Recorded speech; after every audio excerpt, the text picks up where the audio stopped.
There's a very particular group or hued people that have been placed at the bottom of the caste system globally.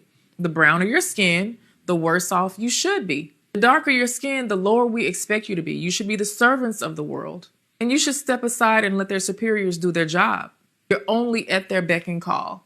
Now, while we all know that's a damn lie, that's kind of how the system was created.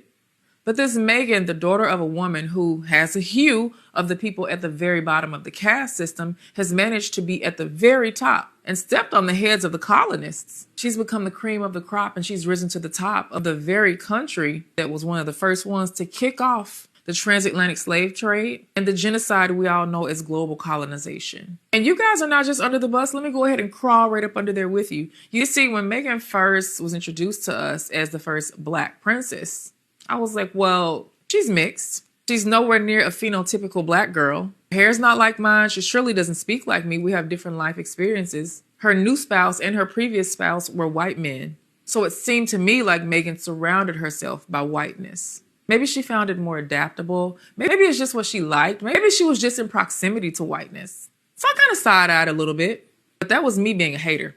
But that was my own bias just peeking out. Because just like you, Meghan Markle made me feel something.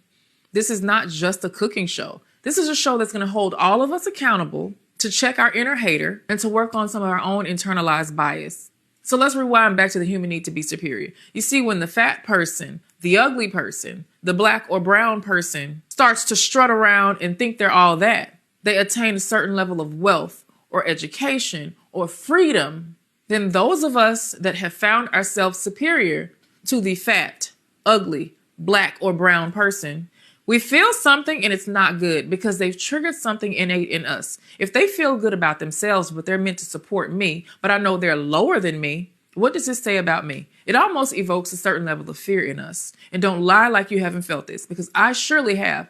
I'm just not afraid to admit it because I know how to check myself real fast. One of my favorite quotes is by President Lyndon B. Johnson, believe it or not.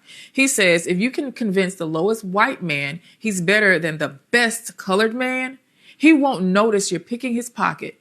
Hell, give him somebody to look down on, and he'll even empty his pockets for you. For some of us, Meghan Markle has come in and shaken the notion that we should be looking down on her. How dare she be doing better than me? And others of us feel a bit of jealousy that she's freely, easily, seamlessly, and pridefully risen to the top. And did you know that after Reconstruction, there were some states that actually passed legislation because Black women had quit the workforce? Yep.